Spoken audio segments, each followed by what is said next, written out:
Fentanyl deaths on the rise in the nation. Narcan naloxone could have brought her back to life. The initiative about to launch that could drastically reduce the death rates for fentanyl victims and first responders who are exposed to it. Live coming up next. The really good thing about our team is we know exactly what's happening with weather, with traffic. We need to give you the forecast for the entire day to stay safe and to stay ahead of that storm. And we plan that alternate route to get you where you need to go on time. We're here for you to make sure that you're ready to go for the day. A fourth suspect has been arrested in connection to this carjacking turned murder. And tonight, new documents are revealing it was all part of a calculated plot. I mean, this is right out of a television show. Coming up, who prosecutors say orchestrated the crime to rob the victim, plus video evidence that landed all of the men behind bars. And then, 9 Investigates is in our nation's capital on the anniversary of this woman's death. 9 years ago today was the most tragic day of all of our lives. We'll show you how her family is fighting to save others from overdoses by making this life-saving drug accessible. You know, drugs, they don't discriminate. This is WFTV Tonight. And we have got a lot to tell you about tonight. First, we begin with breaking news. Good evening.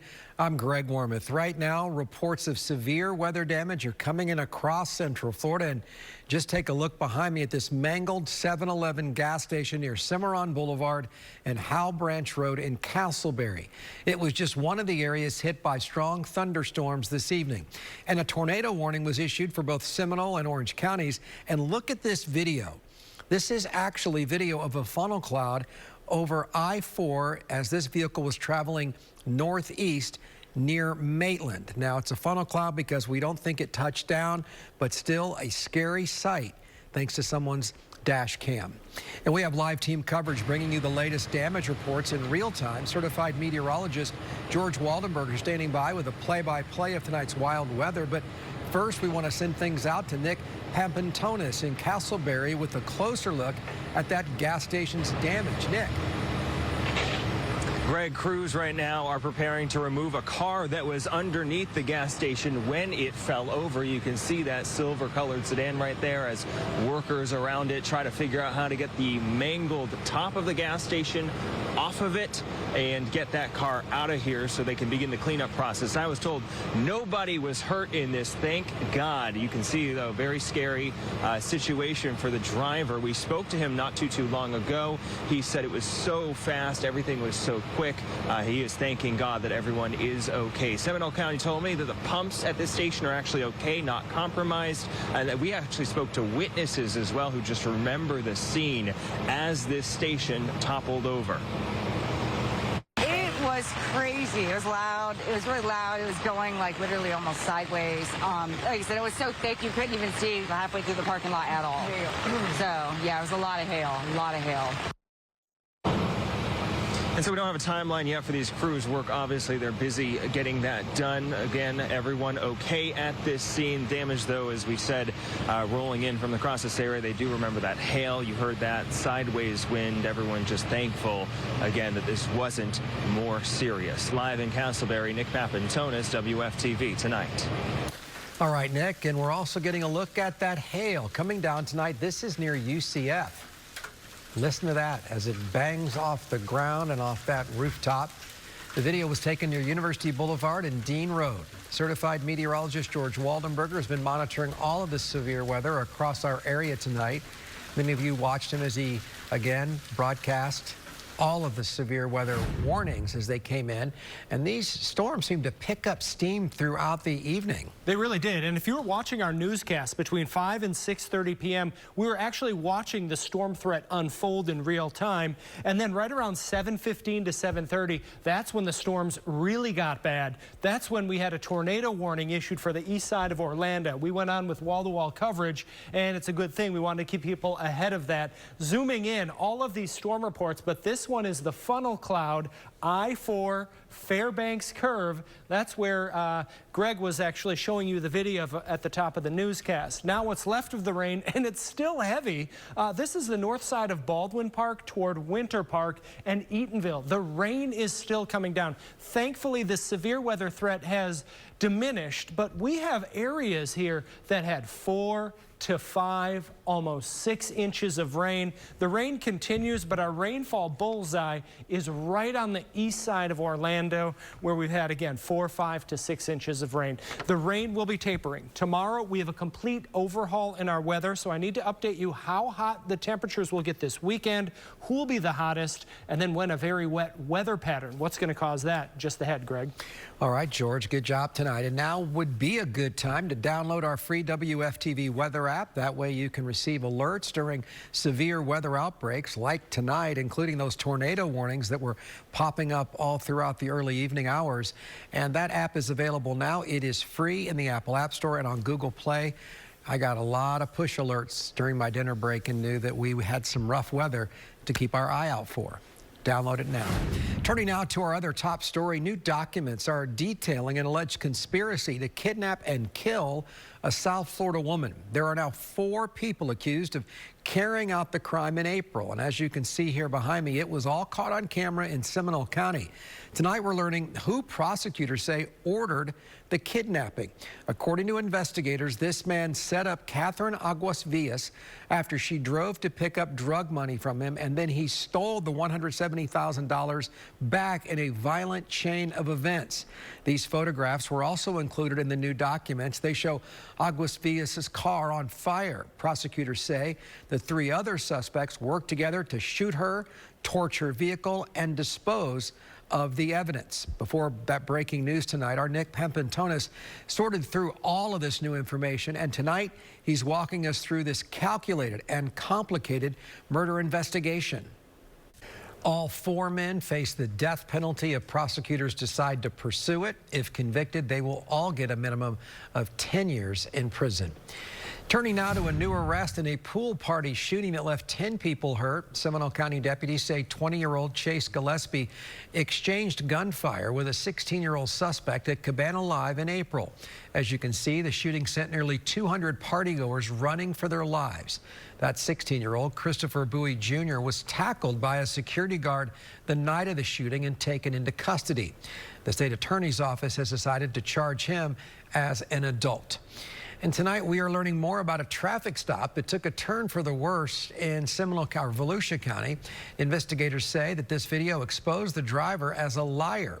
Initially, that Deltona man was just pulled over for a missing taillight, and now he is facing perjury charges. According to the sheriff's office, Juan Ramirez refused to cooperate with deputies last month.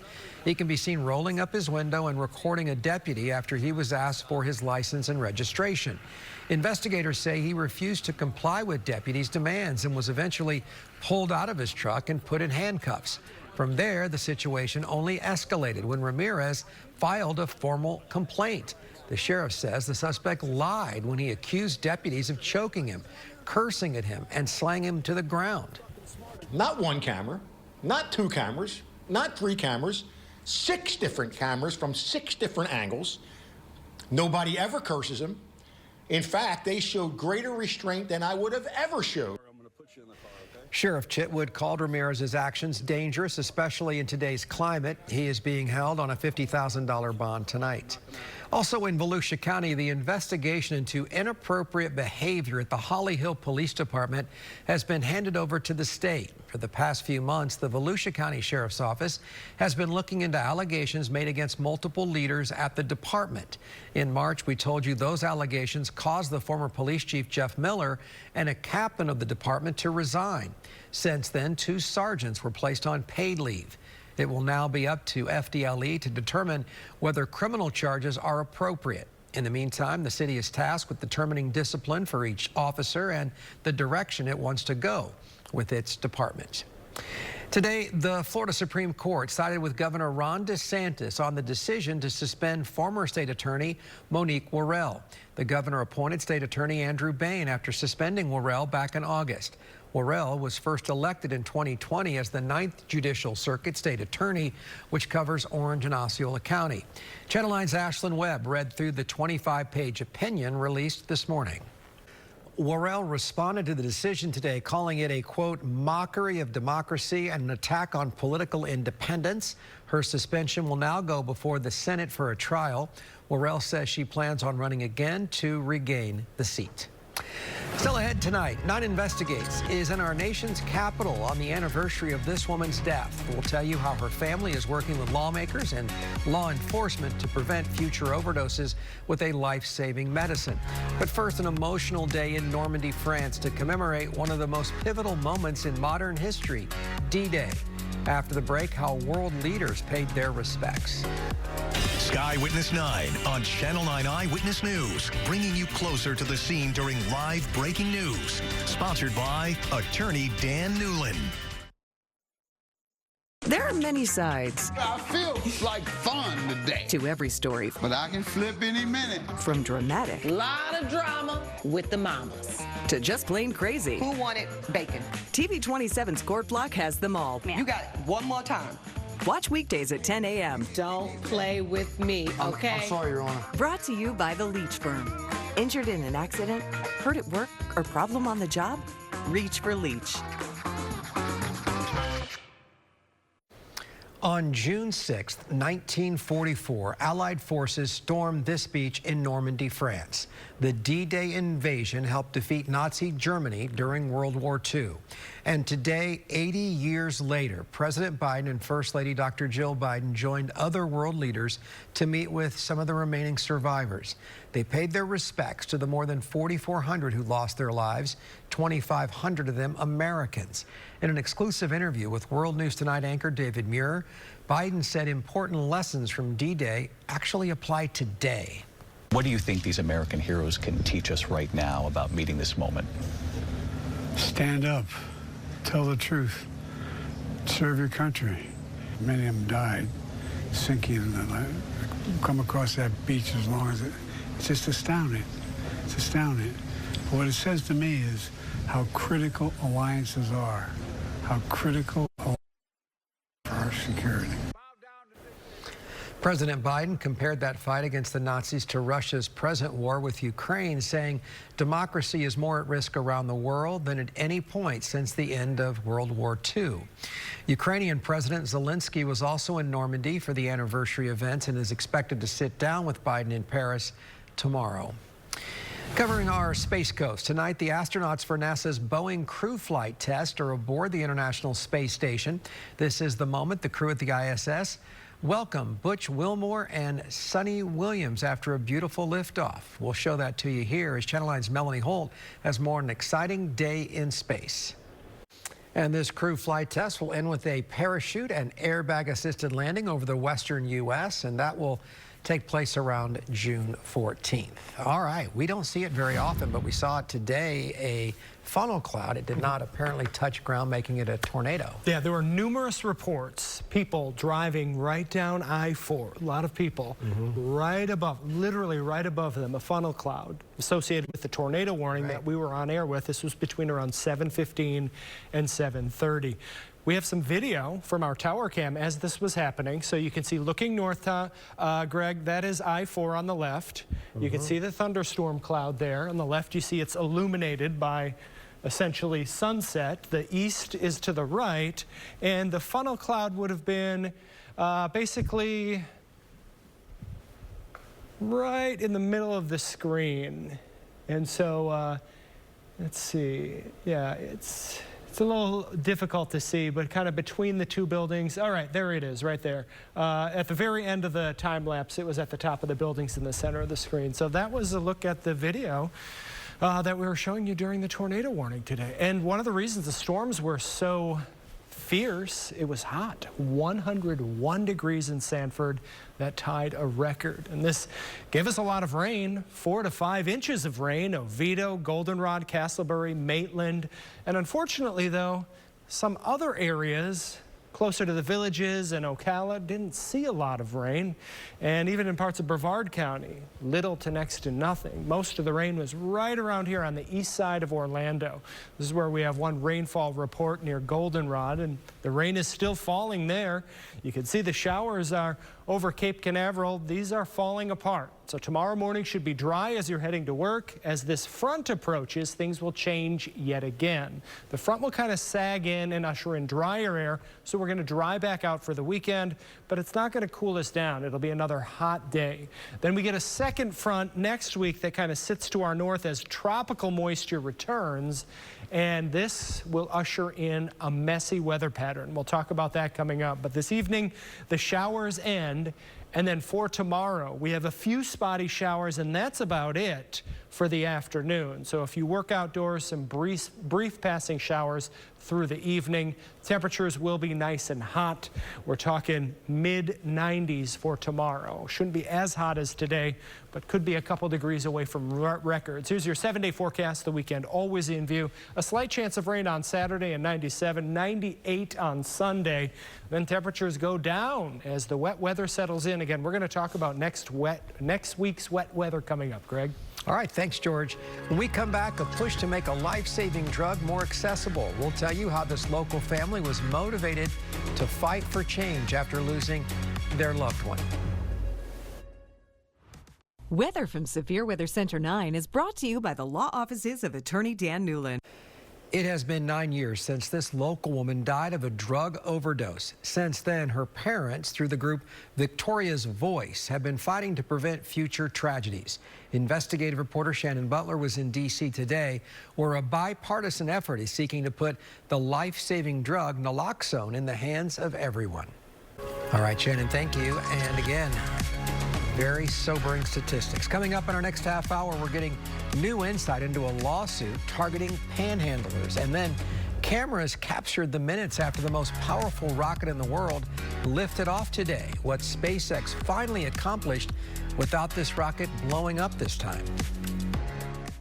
It's a privilege to be Central Florida's chief meteorologist. It's something that I take internally. We pool all of our resources here in Severe Weather Center 9 to give you the latest advanced warning on a storm. I try to get every day right, and I won't stop.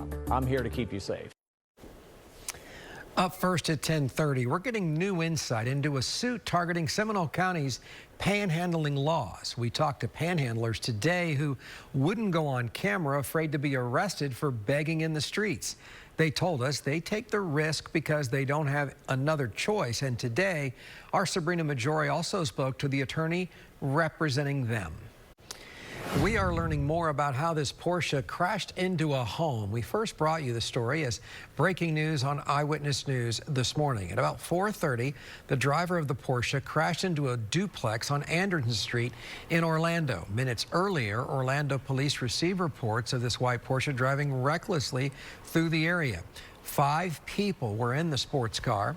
The 4 adults inside were not hurt, but a child had to be taken to Arnold Palmer Children's Hospital with minor injuries. The Polk County Sheriff's Office has found a car related to a suspected homicide. It's been nearly a month since Ethan Fussell disappeared. Investigators now believe he was killed at his friend's home. Talon Page and his girlfriend were arrested on murder charges after deputies said they found carpet inside stained with Ethan's blood. But Page's car was missing when he was arrested until today. We found the silver Lexus. Do you know where we found it? A guy drove it up to one of our district stations and said, "Hey, I understand you're looking for this car." So now we have it. But what we really need is Ethan Fussell. Crime Stoppers is now offering $5,000 for information leading to the recovery of Ethan's remains. A Lake County jury has found a man guilty of shooting a woman in her car. Jason Ganga fired into vehicles at random while police say he was drunk in Mount Dora. That's according to a police report. A woman was hit twice but survived and identified Ganga as the shooter. And he was found guilty today of attempted second-degree murder, shooting into an occupied vehicle, and aggravated battery. The Volusia County Sheriff's Office is searching for two people who vandalized a high school. On Monday, the suspects were caught on camera vandalizing Pine Ridge High in Deltona. They sprayed graffiti throughout the campus. If you recognize either of them, you're asked to call the Sheriff's Office.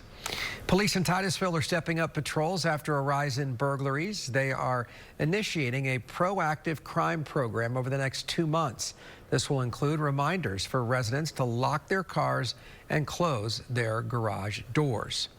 The Brevard County Sheriff's Office says it's apprehended a drug trafficker with enough fentanyl to kill 126,000 people while he was babysitting. They say they caught Riley Thompson trying to throw away several bags of narcotics when they arrived at his home to arrest him. The report says he left 2 children that he was caring for alone inside with meth, fentanyl, and psychedelic mushrooms. He is charged with several counts of trafficking meth and fentanyl, as well as possession of an illegal gun and other drugs. He was also charged with child neglect. DCF is investigating, but those children have been safely returned to their family. Seminole County leaders are honoring those in the community that have helped save lives. It is part of National CPR and AED Week. In February, someone working in their Oviedo garage helped their neighbor who went into cardiac arrest. With help from a 911 dispatcher, he performed CPR until firefighters arrived with a defibrillator. I think I helped. I was a small piece in that wheel, but I mean, the first responder saved him, the doctors then saved him. There's an enormous effort. The man seen here who went into cardiac arrest has recovered and credits everyone involved with saving his life. He was there today to honor them. Well, things are slowing down in the job market. Experts say that may make things extra difficult for the class of 2024. This cooling market is good for lowering inflation, but it may mean more people will struggle to find a job in their chosen career. The biggest slowdowns are in manufacturing, tech, and retail. Experts say job seekers should see who needs them the most. Knowing which industries have more openings coming online, where the hiring is taking place, is going to be really important to figure out where you can apply. Younger workers in general, not just new grads, seem to be facing headwinds in the labor market. While the overall unemployment rate has been under 4% for about 2 years, the unemployment rate for bachelor's degree recipients ages 20 to 29 is about 3 times that number right now. This is what previous Starship launch attempts have looked like. Last year, it exploded just minutes after lifting off. Thankfully, that didn't happen during this morning's flight. Channel 9's Melanie Holt dug into what's next for Starship following today's success. An American billionaire is pushing to buy TikTok and transform social media data protection. Today, Frank McCourt met with parents who blame social media for their children's deaths. McCourt wants to stop the use of the TikTok algorithm that collects and controls user data. The parents say the changes are long overdue. We do not want to see another family going through this loss and another child dying. There are several American-owned companies that may also be interested in buying TikTok, but its Chinese parent company, ByteDance, has said it will not sell. If it does not, the President of the United States has signed a law that will ban the app here. Hunter Biden's ex-girlfriend took the stand today in his federal gun trial. The unnamed ex said she found a gun in a pouch in Hunter's truck and in a panic threw it away at a grocery store in a garbage can in 2018. The pouch later tested positive for traces of cocaine. Hunter's defense claims no one, including Hunter's ex, had seen Hunter abusing drugs or alcohol around the time he's accused of lying on federal forms and obtaining that gun. The gun store clerk who sold Hunter the gun said in court that Hunter did not show any signs of drug or alcohol use at the time. Coming up, this Kissimmee teenager is competing for a shot to participate in the 2024 Paralympics happening halfway across the globe. Stay tuned to learn how she beat all the odds. All right, from heavy storms to areas that missed out on the rain completely. Next, I'm going to show you the one area that actually had 6 inches of rain tonight. From training to cook to enhancing your art skills and career training, the Friendship Place in Claremont provides these tools and many more to adults with special needs. Channel 9's Sam Martello explored the high-in-demand local organization. The 2024 Paralympic trials start June 27th in the beautiful city of Minneapolis, Minnesota. North. where it's likely not as hot. But they do have, I think, the cicada bug noise. Oh, right. Those are gross, man. Right along the river, the Mississippi River, all sorts of insects. I'll take what we have. Yeah, a little bit of everything. We had heat today, and then we had storms. With the heat, it was 101 degrees in Sanford. Man. That was a record, and that's not even factoring the heat index. It was 99 in Orlando, by far our hottest day so far this year. Leesburg tied a record at 98. Then we had thunderstorms develop. Not everybody got the rain, though. The Villages, Ocala, parts of Melbourne, dry. The thunderstorms, though, developed along into the east of I-4. This is where we had our bullseye of rainfall, zooming in basically the intersection between University and 417. Do you live in this area near Aloma, maybe in Goldenrod? You may have gotten up to 6 inches of rain. We had flood advisories. Here's what's left of the rain. It's ending over Merritt Island as well. We should be quiet for tomorrow morning's commute to work. Now, one of the reasons why today's storms not only developed, but they were strong, we had the sea breeze. We had this upper level low that aided in lift, which helps generate thunderstorms. And it was so hot. When it's really hot at the surface, that also tends to drive these thunderstorms. There's still a little upstream energy here that will pass for tomorrow. So a few more spotty showers tomorrow, not during the morning drive, that should be uneventful, but the afternoon, especially mid-afternoon. If you work outside, a few brief passing showers toward the end of the day or into dinner time tomorrow night. 96 tomorrow. Not as hot as today, at least I'm forecasting not as hot, because I think we'll have a little bit more cloud cover and a few spotty showers earlier in the day. Saturday will also be hot, near records in Leesburg and Sanford. Hottest weather, though, between Sanford, Orlando, and Kissimmee. The temperature trend, though, does go down. Next week, we'll have an influx of tropical moisture. This means next week we have a chance for rain pretty much every day, but we're still watching where the heaviest rains set up. This could be a heavy rain event over the course of next week, and we'll also watch the risk of strong storms. Here's your 7-day forecast. The weekend always in view for you. Again, spotty afternoon or evening storms after 96. Still pretty hot. Just a slight chance for a stray shower this weekend. Beach plans look good. Then hotter or not as hot and wetter next week, Greg. All right, George, thank you. Camping World Stadium will be a busy place over the next couple of months. WFTV Tonight sports anchor Alex Walker goes one-on-one with the CEO of Florida Citrus Sports, Steve Hogan. What events are planned and what proposed changes are coming to the stadium? Next. It's been a busy summer for the CEO of Florida Citrus Sports, Steve Hogan. He's got 2 marquee international soccer showdowns to prepare for. He's working on keeping the Pro Bowl in Orlando and the possibility of hosting the Jacksonville Jaguars in a few seasons. And those discussions are happening as upgrades get ready to begin at Camping World Stadium. Here's part of my one-on-one with a man that makes things happen here in Central Florida. And you can watch more of our conversation Sunday night on Sports Night on 9. That's sports. Back to you.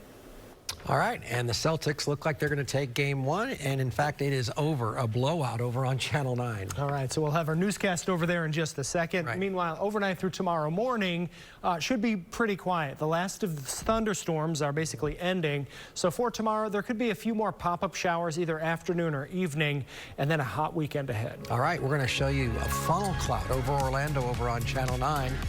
If you have to leave us, we'll see you back here tomorrow night. Take care. Good night.